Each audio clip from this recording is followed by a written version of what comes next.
네, 안녕하세요. 블루핀 특허 법률사무소의 이준현 변리사라고 합니다. 네, 안녕하십니까. 블루핀 특허 법률사무소 김세현 변리사입니다. 오늘은 이제 저희가 정부가 바뀌고 나서 이재명 정부의 시대가 들어섰는데, 이제 이재명 정부의 시대 때 그 공약을 분석을 해서 앞으로 절세를 어떻게 할 수 있는지에 대해서 말씀을 드리려고 합니다. 저희가 이제 진행하려고 하는 내용은 직무발명보상제도랑 사내근로복지기금이라는 제도가 있는데, 이걸 좀 모르시는 분들도 많으실 거예요. 생소하신 분들도 많이 계시고. 그렇기 때문에 이거에 대해서 좀 상세하게 알려드리고 실질적으로 기업에 도움이 될 만한 절세 정보를 말씀을 드릴까 합니다. 네, 그래서 일단 저희의 콘텐츠는 이렇게 되는데요. 첫 번째로는 먼저 어떻게 공약을 진행했는지를 먼저 분석을 진행하고, 두 번째로 이걸 분석을 해봤을 때 어떻게 절세를 할 수 있을지에 대해서 좀 임금 재설계의 필요성 같은 거를 좀 말씀을 드리려고 합니다. 그 다음에 세 번째로는 거기에 핵심이 되는 직무발명보상제도에 대해서 말씀을 드릴 거고요. 그 다음 화에서는 이제 사내근로복지기금이랑 이 두 가지를 동시에 같이 진행했을 때 얼마나 큰 효과가 나올 수 있는지에 대해서 말씀을 드리려고 합니다. 네, 그럼 첫 번째로 이제 이재명 정부의 공약을 먼저 분석해 볼 텐데요. 김세현 변리사님 혹시 이거에 대해서 좀 어떻게 생각을 하시나요? 일단은 갑자기 이제 이슈가 있어서 대통령이 바뀌게 됐죠. 그래서 지난 6월 3일에 이재명 대통령이 당선이 되고 새 정부가 출범을 하게 되었습니다. 그런데 저희 이제 정부가 바뀌는 과정에서 이제 지난 정부의 어떤 그 과오가 있어서 바뀌다 보니까 저 이재명 정부 같은 경우는 지난 정부에서 진행되던 정책을 많이 바꾸게 될 것 같아요. 그래서 반드시 이제 앞으로 저희 뭐 업계에서라든지 아니면은 절세를 하는 방안에 있어서 공약을 철저하게 준비하고 그 다음에 대비를 하셔야 되는 그런 상황이라고 저는 인식을 심각하게 하고 있습니다. 네, 그러면은 사실 이게 저희가 준비한 장표인데 이거에 관련된 뭐 간단한 설명을 좀 해주셔도 좋을 것 같습니다. 일단은 저희가 국내에 뭐 이름을 말할 수 없지만 유수 로펌과 그 다음에 회계법인과 이제 합쳐서 이제 같이 함께 이재명 시대의 어떤 공약을 분석을 했는데, 첫 번째는 일단은 임금 감소 없는 주 4.5일을 한다라고 합니다. 근데 이게 목표 자체는 주 4일이에요. 주 4일인데 그 과도기를 이제 조금 그 완충시키기 위해서 주 4.5일을 하는 거고요.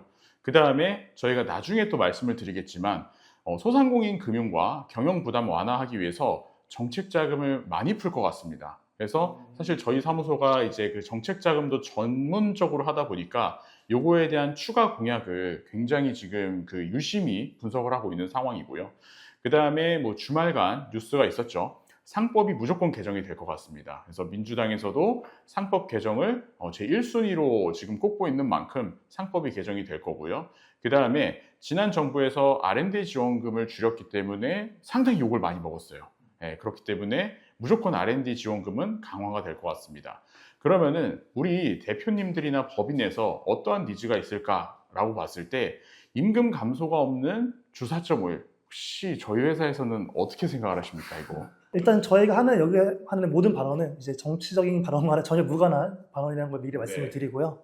그냥 저희 객관적으로 분석을 진행하는 거니까 그렇게 봐주시면 좋을 것 같고, 아무래도 이제 회사를 운영하는 입장에서는 좀 부담이 되는 게 사실이죠. 네, 그래서 이제 법인에서는 어쩔 수 없이 사대보험이라던가 뭐 부수 비용이 들어가는 거, 그거에 대해서 인건비에 대한 절약에 대한 니즈가 생길 겁니다. 그래서 일단 저희가 첫 번째 줄을 잡은 게 임금 재설계를 할 수 있는 방안, 그리고 같은 임금을 주면서도 절세를 충분히 하고 그 다음에 비용 처리를 충분히 해가지고 최대한 그 새는 돈을 막을 수 있는 방안을 마련해 드릴 거고요.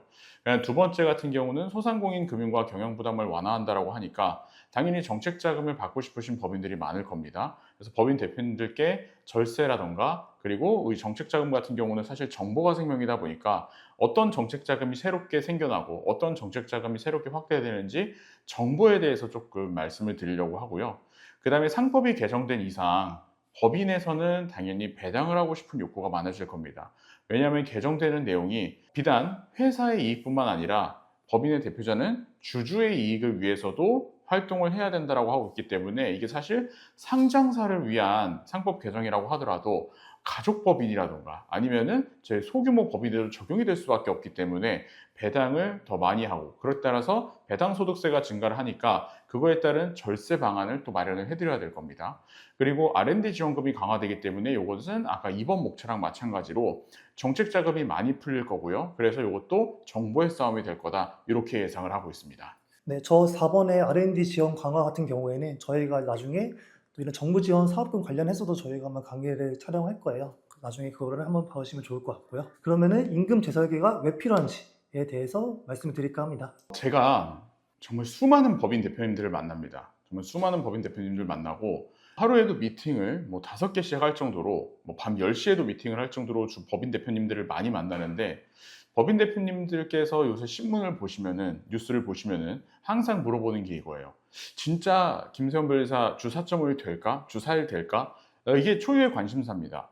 왜 그러냐면은 우리 예전 정부에서 주휴수당이라는 게 있었습니다. 그 주휴수당이라는 게 어쨌든 간에 이제 그 통상적으로 일할 수 있는 그 날을 넘어서 휴일에 근무를 하게 된다거나 하면은 추가적으로 좀 지급해야 되는 수당인데, 주 4.5일이 된다, 주 4일이 된다 그러면은 우리 제조업 업체들, 공장을 쉴 새 없이 돌려야 되는 제조업 법인들 같은 경우에는 어쩔 수 없이 추가 수당을 지급할 수밖에 없어요. 그러다 보니까 당연히 이분들은 반대를 하시지만, 지금 반대가 25.5%밖에 안 된다는 것은 반대로 말하면은 찬성이 한 50%는 된다는 겁니다. 정확히 말하면은 지금 통계로 잡힌 거는 한 38.4% 정도가 찬성을 하고 있다는 건데, 지금 우리나라의 근로자가 1200만 명이다 보니까 1200만 명은 다 사실 제가 생각했을 때 반대할 이유가 없을 것 같거든요. 그래서 찬성을 많이 해서 이건 통과가 될 것 같고, 그 다음에 저희 건보 의료수가라든가 이런 사대보험료 부담은 계속해서 인상되고 있는 상황입니다. 인구 구조가 그럴 수밖에 없고요.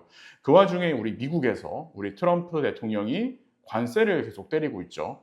그러다 보니까 제조업 업체는 정말 계속 첩첩산중으로 어려워지고 있는 거고요. 거기다가 이제 작년에 이제 통상임금 대법원 판결이 선고가 됐습니다. 이건 어떤 내용이냐면은 정기적으로 지급하는 상여금 같은 경우에는 통상임금에 포함되기 때문에 그냥 급여처럼 사대보험이라든지 뭐 건강보험 이런 것들 전부 다 떼줘야 된다는 겁니다. 그러다 보니까 대표님들께서는 기존에도 좋았던 사내근로복지기금이나 기존에도 유행을 하고 있었던 직무발명 보상제도를 활용해서 이 제도의 본질을 넘어서서 파생적 효과를 활용해서 급여체계의 재설계에 강한 니즈를 느끼고 있다. 요거를 파악하고 있습니다. 그래서 저희 법인에서는 새 정부에서 어쩔 수 없이 새는 돈을 막고 생존을 위해서 임금 재설계를 하셔야 된다라고 이렇게 제가 판단을 하고 있습니다. 그러면은 저희가 이제 말씀드릴 핵심 내용인 그럼 직무발명보상제도를 어떻게 활용을 해서 대표님 임금을 어떻게 설계할 수 있는지에 대해서 좀 구체적으로 자세하게 말씀을 드리겠습니다. 직무발명보상제도에 대해서 개념이 생소하신 분들이 많이 계실 거예요. 그래서 이거에 대해서 간단히 말씀을 드리면은 쉽게 말하면은 뭐 종업원이나 저희 법인의 임원분들, 대표자도 포함이겠죠. 그런 분들이 본인들이 하는 업무에 대한 발명에 대해서는 이걸 보상을 해주겠다는 거예요. 사실 정당한 보상인 거죠. 근데 사실 정당한 보상을 장려하기 위해서 이 직무발명보상제도가 있는 건데, 이 밑에 세제 효과를 보신다 하시면은 첫 번째로 연구, 인력, 개발비, 세액공제가 있습니다. 네, 이것도 이따가 말씀을 드릴 건데, 기업부설 연구소라는 제도를 아실 텐데 그것도 보면은 인건비 25% 감면의 세제 혜택이 있잖아요. 그거랑 거의 비슷하다고 생각을 해주시면 될 것 같아요. 마찬가지로 보상금의 25%는 세제 혜택이 들어가게 되고요. 그 다음에 종업원에게 지급하는 경우에는 연 700만 원까지 전부 다 비과세로 들어가게 됩니다. 사실 이게 좀 규모가 클수록, 사이즈가 클수록 좀 많이 금액 차이가 많이 커지기 때문에 그거에 관한 차이가 좀 있다고 보여지고요. 네, 그래서 이거에 대해서 간단한 좀 퀴즈를 만들어 봤는데 이건 제가 좀 질문을 드리겠습니다. 자, 제약회사의 의학개발 부서 근무 중에 발명한 의약품은 직무발명이겠죠. 그렇죠? 자, 근데 아까 정의규정에서 읽어보신 분들은 아시겠지만 제약회사 의학개발 부서에서 근무를 하다가 퇴사 후에 발명한 의약품도 이건 직무발명이 됩니다. 자, 그러면 여기서 이제 조금 컨설팅을 많이 하신 우리 팀장님들께서는 이해를 하실 겁니다. 뭐냐면요, 직무발명이란 재직 중 또는 퇴사 후에 한 발명, 즉 과거의 직무에 속하는 발명도 직무발명이 되고 있기 때문에 대표님들께서 이거를 퇴직금의 일수단으로 활용하실 수도 있다는 겁니다. 그렇죠? 왜냐하면 대표님들께서 법인을 폐업하지 않고 퇴직을 하시는 분들도 계시기 때문에 본인들은 퇴직금 명목으로 이걸 계속 가져가시면서 사실상, 그리고 법인에서는 계속 세액공제를 받아들일 수가 있다는 거죠. 그러기 위해서는 당연히 직무 발명으로 인증을 받으셔야 되는 것이고, 자, 그런데 우리 제약회사 의학개발부서 중에서 이제 그 근무 중에 자기가 막 퇴근을 하다가 갑자기 자동차와 관련된 발명이 생각난 거예요. 이건 직무 발명이 아닌 겁니다. 왜냐면 직무와 관련이 없기 때문에 그렇고요. 마찬가지로 퇴사 후에 발명한 자동차 용품 발명도 직무 발명이 아니게 되겠죠. 자, 그 다음에 이게 핵심인데, 공무원의 발명도, 대표자의 발명도 직무 발명이 될 수 있다. 예, 직무 발명이 될 수 있다라는 겁니다.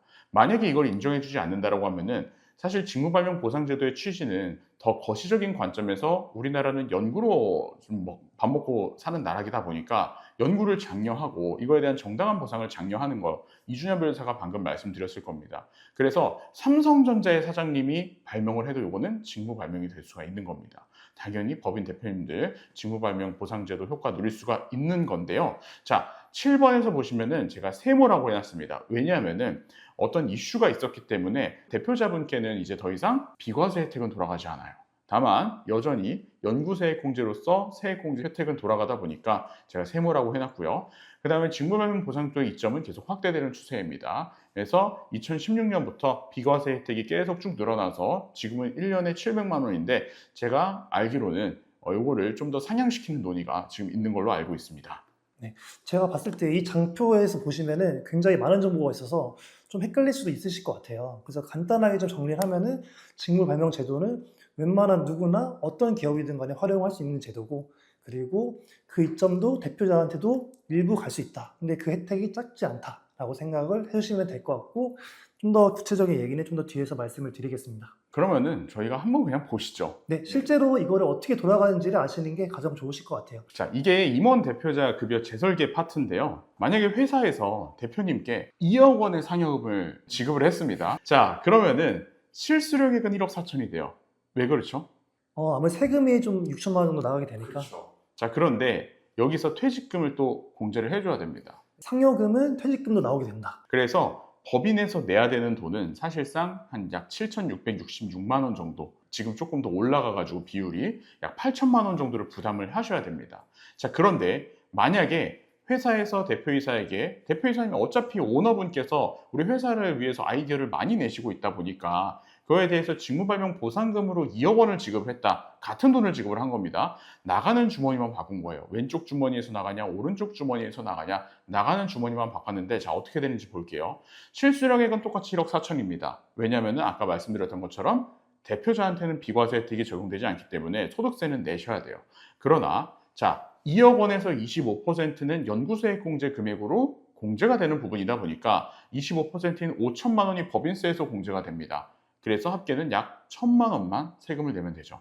자, 그러다 보니까 상여로 지급했을 때보다 직무발명 보상금으로 지급을 했을 때 약 6천만 원에서 7천만 원 정도의 세제 혜택을 누릴 수가 있다는 겁니다. 그래서 법인세 감소 효과와 그 다음에 실수령액 증가 효과가 있고요. 그리고 우리 대표님들 사내근로복지기금에서 가장 최대의 단점이라고 생각하시는 게 있습니다. 뭐냐면은 대표님께 적용이 안 되는 거거든요. 사내 근로자를 위한 복지기금이니까 대표자한테는 적용이 안 되다 보니까 요거는 대표님께도 효력이 가는 거니까 당연히 단점이 보완되는 거고, 그 다음에 연구소도 마찬가지죠.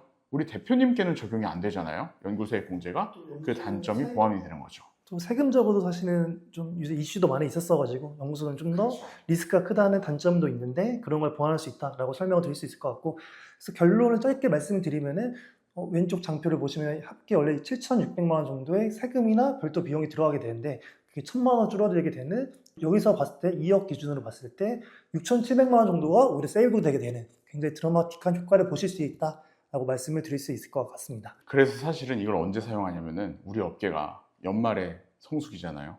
연말에 대표님들 가결산하신 다음에 이걸로 내년에 법인세 조절하러 오시는 겁니다. 그런 거와 관련해서 저희가 나중에 좀 더 딥하게 얘기할 수 있는 시간을 갖도록 하겠습니다. 자, 그러면 직원급여 재설계 플랜 볼게요. 자, 이거는 어떤 거냐면 똑같이 2억 원을 지급한다라고 가정을 했습니다. 자, 직원 같은 경우에 훨씬 더 효과가 큰데요. 가정을 해가지고 직원 약 40명에게 500만 원씩 사격금을 지급해서 총 2억 원을 가정을 했어요. 자, 그럼 사격금 지급할 때 직원은 퇴직금 똑같이 우리 적립을 해줘야 되고, 그 다음에 사대보험을 내줘야 되죠. 그러다 보니까 약 4천만 원 정도의 부수 비용이 들게 됩니다. 자, 그런데 만약에 이걸 직무발명 보상금 처리를 하게 된다고 하면은 이거는 1인당 700만 원까지 연간 비과세가 들어가기 때문에 퇴직금 빵원이죠. 사대보험이 빵원입니다. 자, 근데 오히려 뭐가 생기죠? 법인세 세액공제 25%에 5천만 원이 생기다 보니까 마이너스 5천만 원이 나버려요. 그래서 마치 테트리스 블럭 깨듯이 요거를 조금 세금이 많이 나오는 해에 가서 딱 끼워 맞춰서 세금을 절감시키는 겁니다. 자, 그러면은 요거를 그냥 수치적으로만 계산해 보면요, 상여금 처리할 때랑 보상금 처리할 때랑 약 9천만 원 정도의 세금적인 차이가 나요. 즉 직원 복지효과, 절세 효과를 모두 누릴 수가 있고요. 이거를 나중에 우리 2부에서 설명드릴 사내근로복지기금과 결합시키는 경우에는 훨씬 더 파워풀해진다는 겁니다. 이미 2억에서 사실 거의 9천만 원의 이런 비용적 혜택이 있었는데 저거랑 결합이 되면은 좀 더 커질 수 있다. 거의 50% 넘게 사실 비용이 세이브가 되겠네요. 이게 바로 임금 재설계입니다. 네, 그래서 오늘은 저희가 일단 간단하게 말씀을 드렸는데 한 번 더 간단하게 요약을 해보겠습니다. 사실 지금 시대에 있어서는 이제 임금에 대한 절세 필요성이 좀 더 커지고 있다고 보여지고 저희는 판단을 하고 있고요. 그거에 관해서 실질적으로 어떻게 하는지가 굉장히 중요한데 그거를 직무발명보상제도라는 제도를 통해서 굉장히 드라마틱한 효과를 볼 수 있다라고 말씀을 드릴 수 있을 것 같고 2억 기준으로 했을 때 아까 보신 장표로 봤을 때는 뭐 7천만 원이나 7,500만 원이나 9천만 원 등의 절세 효과가 올 수 있습니다. 사실 근데 여기서 저희가 지금 아쉬운 게 장표가 사실 하나가 없어요. 직무발명보상제도를 우리 기업도 할 수 있는지에 대한 내용이 빠져 있는 것 같아서 이것도 말씀을 좀 드리는 게 좋을 것 같아서 말씀을 드리면은 직무발명보상제도는 사실 어떤 기업이 꼭 기술력이 있다 하지 않더라도 정말 모든 기업이 다 할 수 있으니까요. 그거는 저희 같은 이제 관리사 분들이 사실 전문적으로 이거를 해드리고 있기 때문에 혹시 문의사항이 있다고 하셔서 저희한테 편하게 말씀을 주시면은 저희 그 기업에 맞게 직무발명보상제도를 세팅할 수 있도록 도와드리겠습니다. 누구나 하실 수 있는 제도니까 편하게 이용해 보시고 이런 비용적인 절감 효과 받으시길 바라겠습니다. 그래서 이제 저희가 조금 디테일한 내용을 설명드리기 위해서는 저희 중소기업 경영 연구소로 연락을 주시면 저희가 직접 찾아뵙고 컨설팅을 드릴 수 있도록 이렇게 좀 짜보도록 하겠습니다. 네, 저희 강의는 여기서 마치도록 하겠습니다. 시청해 주셔서 감사합니다. 감사합니다.